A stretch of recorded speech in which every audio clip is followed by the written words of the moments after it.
Here are 13 terms everybody that is getting into NFTs should know and should be familiar with. Let's start with the most famous one and that is used most frequently, and that is an NFT whitelist.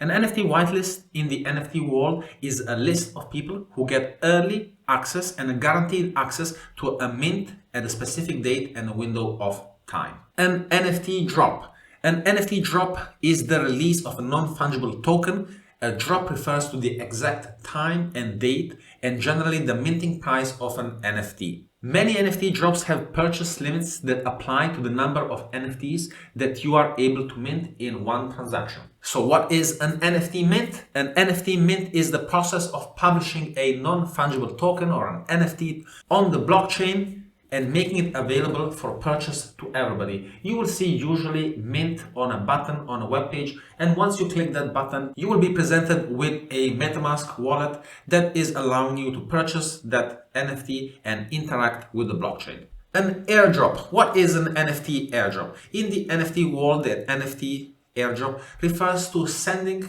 NFTs to different wallets or different users for free to promote your NFT and to share your NFT with other users for free. An NFT launchpad. NFT launchpad is a platform that supports the minting and launching of NFT projects. Within the NFT launchpad development services, the creators can raise funds to build NFT projects, launch their NFT projects, and market their NFT projects also. It is a complete set of services that you get for creating, launching, and selling your NFTs. In the NFT world, DAO refers to decentralized autonomous organization.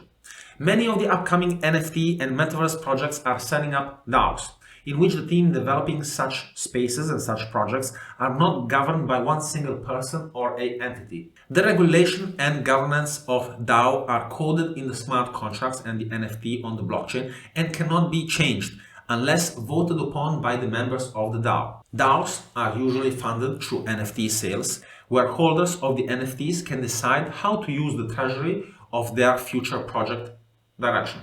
Dior. Now, this term doesn't need a lot of explanation. However, it does require a lot of emphasis. Dior is a short for do your own research. So for every NFT project, remember, it is the most important thing is not to listen to hype and to other things, but to do your own research. Used frequently in the context of buying, selling properties, flipping refers to an item that you buy low and you sell high, quickly for profit. In the NFT space, flipping means the same thing, where people buy and sell NFTs to make a quick profit, especially during early stages of a project when there is a high demand. The floor price. The floor price means the lowest entry price listed for an NFT project. You will usually see this term on OpenSea or on other marketplaces where the floor price is represented by a set sum of Ethereum or another cryptocurrency.